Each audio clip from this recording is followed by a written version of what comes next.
Do you have any interpersonal issues with your spouse, whether you're a man or a woman? Do you have any communication difficulties, any conflicts, differences leading to frequent fights? I think it's a very common and it's probably yes answer from most couples.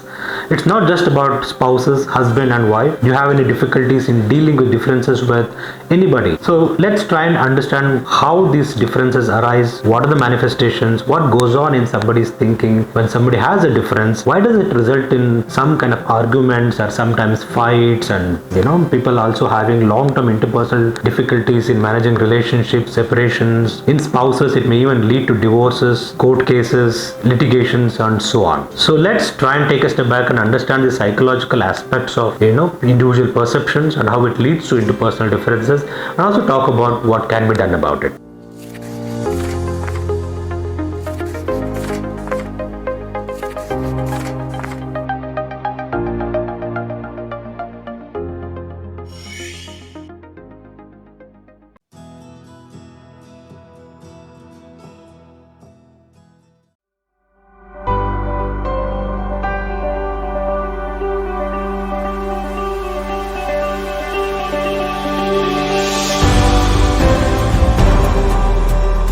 Environ Life Science Limited, partnering for life.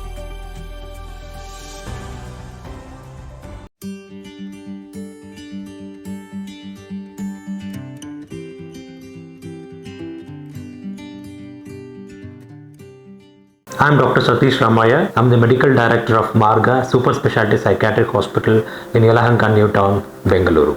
Now, when it comes to individual perception and how we can try and manage our relationships, our interpersonal differences, there are some key issues we need to understand. We all know that whether you are a baby or a child, an adolescent or an adult, we always have to deal with people around. People's perceptions, people's thinking, their feelings, their behavior, the way they relate to you, and so on. It can happen at any level, right? It can happen between friends or family and so on. We all are different individuals, so we do end up having differences, and it does lead to some kind of conflicts and sometimes arguments, differences, fights, and sometimes lead to serious conditions like separations, divorces, litigations and so on. So friends, let's try and take a step back and understand how these differences arise and why do they arise and how it manifests in the way we behave, and let's also talk about what can be done about it. Right?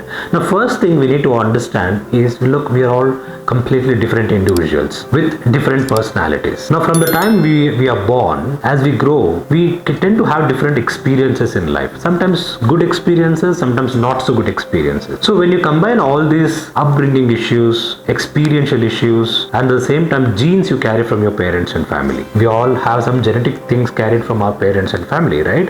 Now, all those things put together, the genes and the upbringing experiences and all that, it actually starts to shape our personality, right? Since all these things are completely different to one another, we all end up with different personalities, and within that personality we have our own strengths and our own limitations. Nobody is perfect. Everybody has their own strengths and everyone have their own vulnerabilities. Now, this is what we are. We are all born with these strengths and vulnerabilities. Now, imagine when two people get together in whatever context we are talking about. Like I said, it could be friends, it could be husband and wife, it could be people in relationship, or it could be boss and workers, whoever it is. Now, when people come together, remember, like I told, we are all people with different personalities and different perspectives, different perceptions, different ways of experiencing our feelings and thoughts and behavior. Now, when people with all these differential backgrounds come together in whatever context, there have to be differences, right? So, in a way, what I'm trying to say is having differences is actually normal. So, going by this principle of two different people, two different personalities coming together,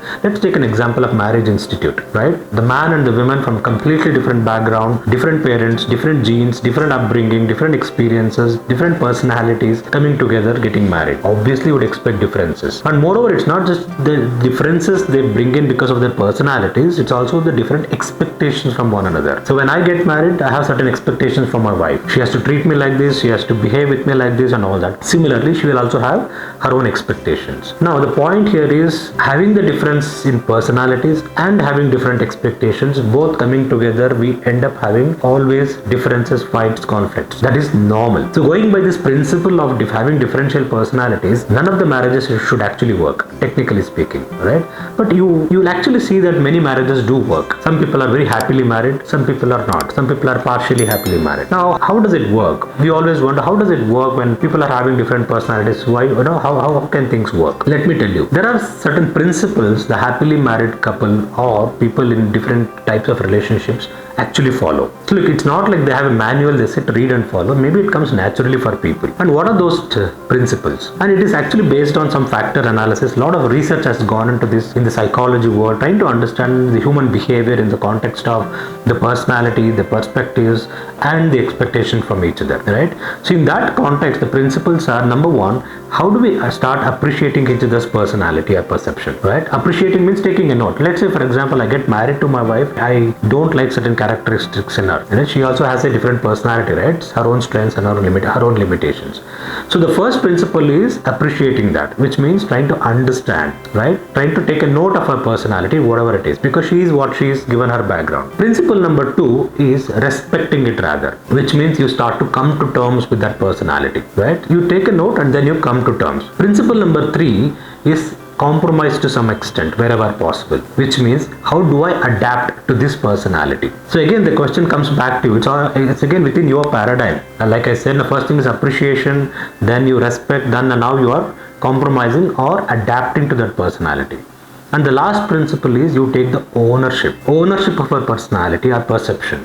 Because end of the day, she's your wife, or if it's a wife, it's your husband. So when you're married to someone, you got to have that accountability, that ownership of managing the relationship within your paradigm. The moment you start talking about your wife or husband, oh, she does like this, she doesn't behave like this, or he does like this, then you feel very powerless, because you're talking about another person where you don't have control over. Remember, you have control over only your thoughts, your feelings and your behavior.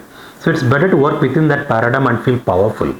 The moment you talk about other people's behavior, how they are affecting you, you feel very powerless. So let's talk about things in the powerful paradigm, following those four principles of appreciating, respecting, compromise wherever possible, and taking the ownership of helping the other person rather than blaming.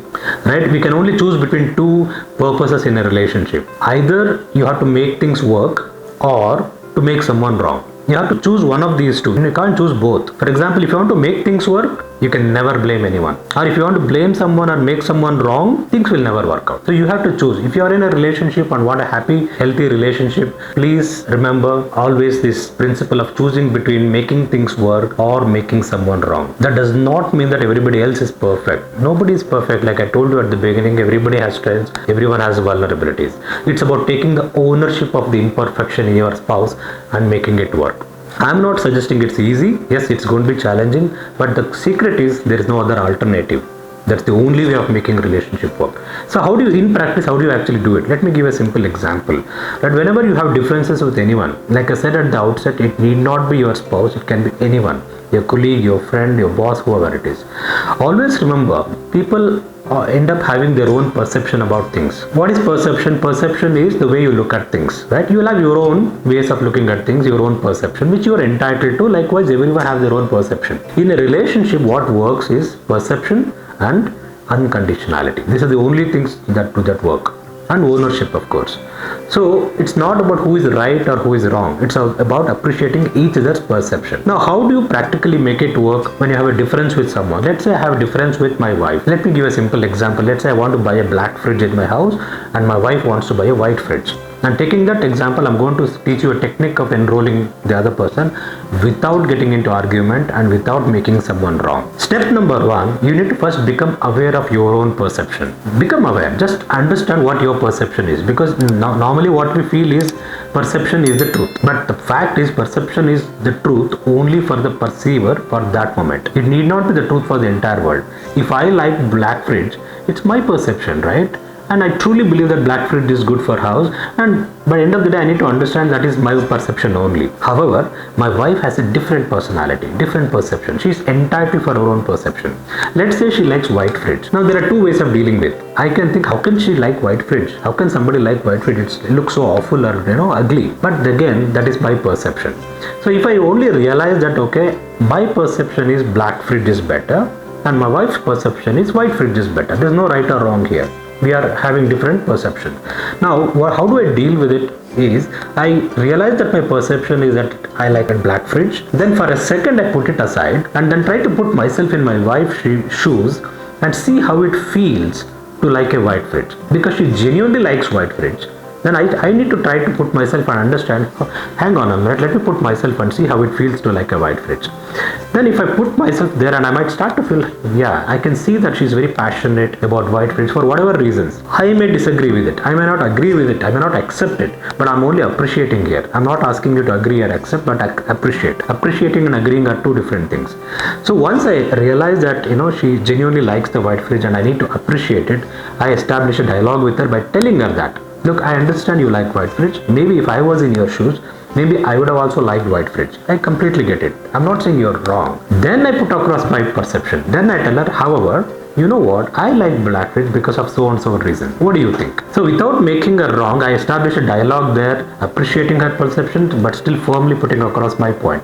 Then she may actually listen to it carefully because I'm not making her wrong. Without making her wrong, when I put across my point, she may actually feel inspired. She may feel, yeah, maybe he's right. Black fridge is probably better than white fridge. Look, it doesn't matter what fridge you buy, black or white. The point I'm trying to make here is, how do you enroll each other when you have differences with people?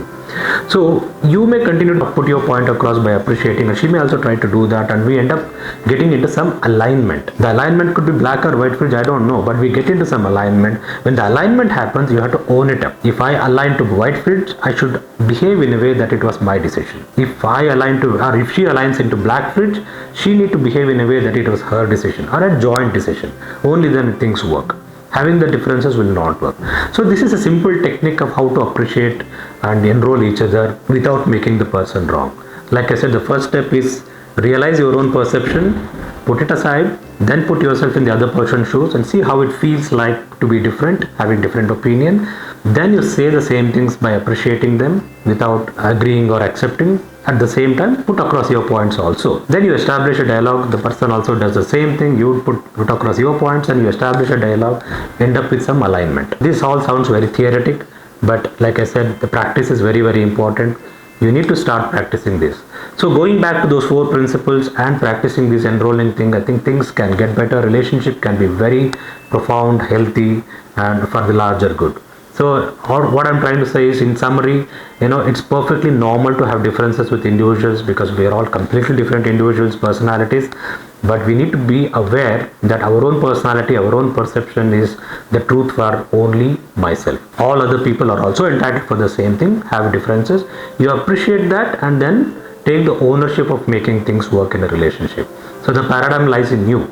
You be the powerful person to manage a relationship. Don't feel powerless. So take the ownership, feel powerful, start managing the relationship today, and definitely things will be much better. You will be much happier, and families will be much happier, and the communities at large. So hope it was useful. So any comments, you can put it there. Please like if you like the video and subscribe. Very helpful information, and also share with people who may find this video very useful. Thank you for listening.